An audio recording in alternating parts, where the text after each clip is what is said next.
Now, your host, Ken Brew, on News Radio 700 WLW. So, all of the far left is in a complete meltdown because this past week, Elon Musk completed the sale, and he now owns Twitter. And it wasn't long after acquiring it. It wasn't long after the ink was signed on the deal. It wasn't long after that Elon Musk began cleaning house. Fired the CEO, fired the chief financial officer, fired the woman who was in charge, by and large, of silencing accounts and suspending people, and fired a bunch of techs yesterday. It's a new broom, and it is sweeping clean at Twitter. But what to expect now?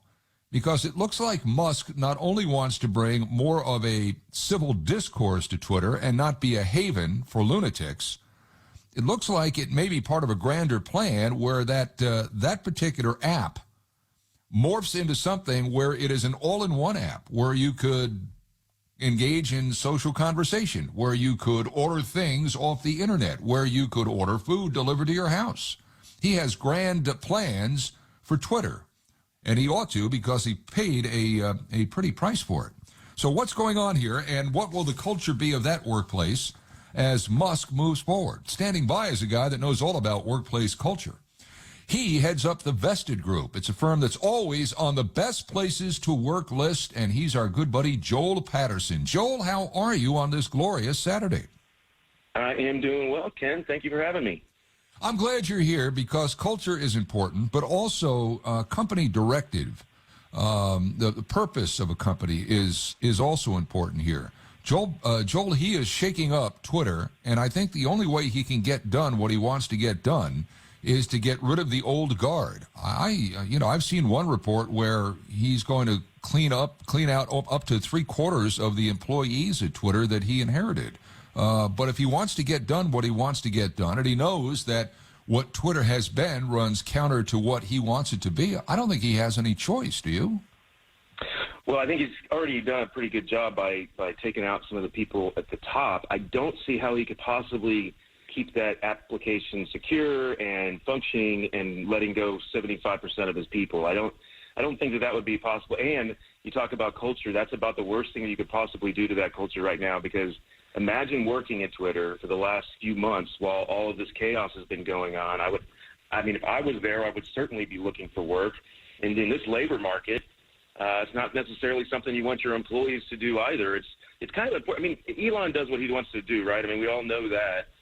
And I don't know how he has time to do what he does, but with this transaction, it's starting to look more like what we would call a typical private equity acquisition, where the private equity firm comes in, they get rid of as many people as they can, they streamline, and they want to sell it. But that is a movement in that industry that people are trying to get away from.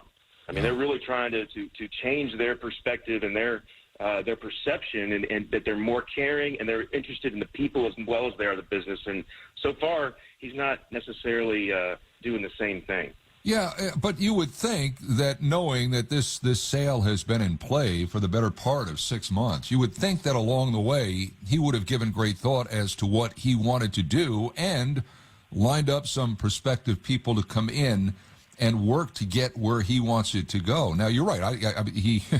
You have all kinds of security problems if you just come through and just run everybody out. You have to have people in there that know how to operate that particular company in a technically sound and uncorrupt manner. But I'm not sure everybody that was working there was of the same mind as the people that were at the top and that he ran out earlier this week. He's got to keep some people around. But he would be foolish to go through with a sale knowing that, if he wanted a clean house, not knowing who he wanted to bring in. He would have had to have done some research, don't you think? I sure hope he would. That's a pretty big check he had to cut, especially when you think that he may have paid double what he should have. But, whenever you see anything about that guy, you just don't really know how far ahead he thinks. He's clearly brilliant, and I love watching what he does because he's willing to do things nobody else is willing to do. But personally, I would not want to work for him. I cannot imagine how difficult it would be to keep up with what he's got going on every day. Yeah. Yet he's still going to find a lot of people, like you said, not everybody's going to be against him. A lot of people are going to be excited about what he brings. I'm sure he'll bring energy. He's obviously going to bring some new ideas. I think I think he's been calling that platform you were talking about X. Yes. And being able to do whatever he wants to on that. So there's some interesting things. He's going to bring new ideas. He's just going to have to survive the chaos of the next few months in order to make sure that he can continue to run a business, that it can run itself, and that they don't bleed so much out from all the people leaving that they can't recover in time. It's one thing to cut costs, but if you cut so much to where a year from now or 2 years from now you've got to pay twice as much to rebuild whatever it is that you cut, that's not good for whether it's financial objectives or people objectives. So I'm sure he's got a plan. What it is, tough to say. I would worry because you have to have some people that you hold over, just as for the reasons we mentioned. But if I was him, I would worry about sabotage, because if you do have people you have to have there to simply make the thing run and make it run in an orderly fashion, I'm sure that there are great allegiances to the people that he's run out already. But I would worry about sabotage, wouldn't you? Oh yeah, trust is the most difficult thing to get, right? And the way that you do that is you're vulnerable, and you show people that you're worth the trust. And I'm not sure he's a guy that's never necessarily shown himself to be very vulnerable. And yeah, there's bound to be some people that are hangovers that don't necessarily like what he's doing. And it's not like Twitter isn't an app that gets a lot of attention about those kind of things. I mean, if somebody has the ability to turn Trump's access back on, that's going to change things. So yeah, you're absolutely right. Yeah, well, good luck with that. You talk about traction problems. My goodness.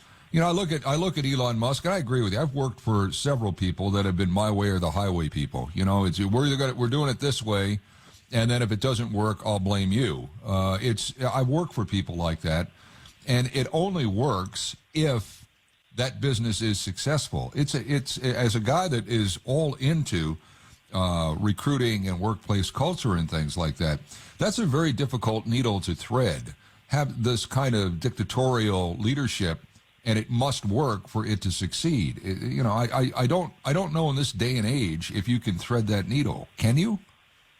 If you're Elon Musk, you probably can, because you're a big thinker, you're popular, you're a celebrity and all those things. But the average Joe, absolutely not. That's an outdated way of management. I've had those same managers over the years where they feel like they want to manage by intimidation, and that's how they're going to get the most from you. And that's just not the reality anymore, especially now. I mean, employees have become much more empowered over the last couple of years with how their relationships are managed at work.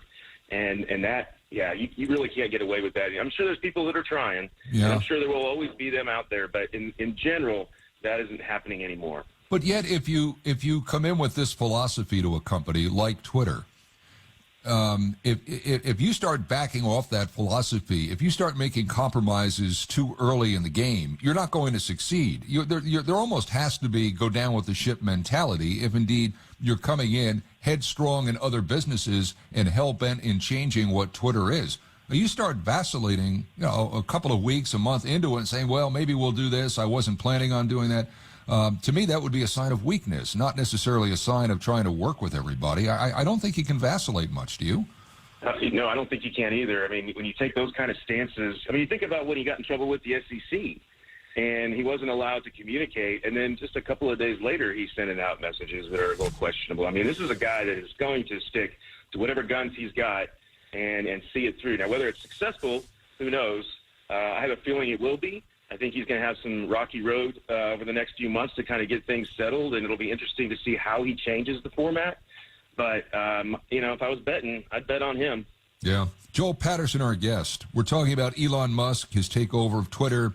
He's basically been cleaning house since he took over on Thursday.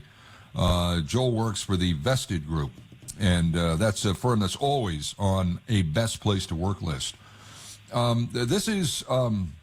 This is very interesting, Joel, from the standpoint of technology. You mentioned earlier that, you wouldn't want to be Elon Musk and having his employees look for work. Yet we keep hearing that we are, if not in a recession right now, we're about to get smacked by one in early 2023. I tend to think we're in one right now.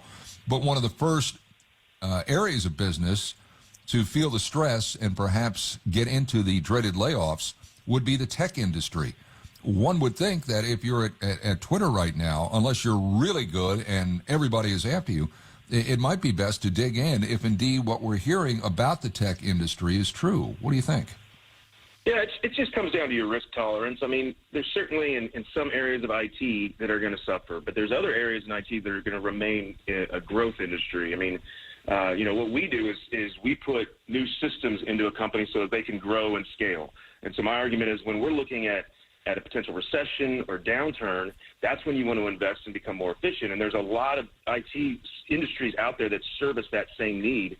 So as long as you're in a growth industry, to some extent, now, that's a relative term at this point, but there's still a lot of areas where you can do that. Now, Twitter, or something like that, where it's out there in front of everyone, I think you're always going to be able to find an opportunity there, because I don't think that thing is going anywhere long term. Mm-hmm.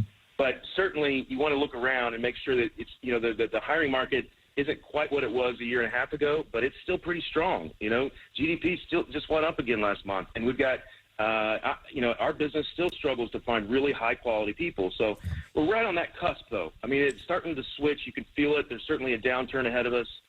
But I don't know that now is the time to be cavalier about just throwing employees out the door, because it's still a challenge. And until that comes back, I think he'd be wise to make sure that he at least thinks about some of these things before he actually pulls the trigger. Yeah, well, he's got Tesla. He's got SpaceX. You just said you think Twitter isn't going anywhere, that it's going to survive. Does Twitter outlive Musk? In other words, crystal ball a little bit here. Is this just a business or a toy for Elon Musk? Well, when you're Elon Musk, you kind of don't have to worry about it. I think that it's a long-term platform just because of how much it gets used. Now, they certainly have business issues that they've been trying to figure out for years and how to make money effectively. It's underperformed when you compare it to other applications like Snap, and not now, but over time it has struggled at times. But the platform is there. It works. People like it. I think they've got the content moderation stuff to figure out. I certainly wouldn't want that job, but if they can get through some of those things, I see no reason why it wouldn't be there for the long haul. And he has the flexibility and the cash to be able to treat it as a toy if he wants to. I don't think he will, but he's got that flexibility, so we'll see. Joel Patterson, workplace expert. You can find him at thevested.com. Thanks for your time, Joel. Stay well. We'll visit down the road, okay? Thanks, Ken. I appreciate it. Take care.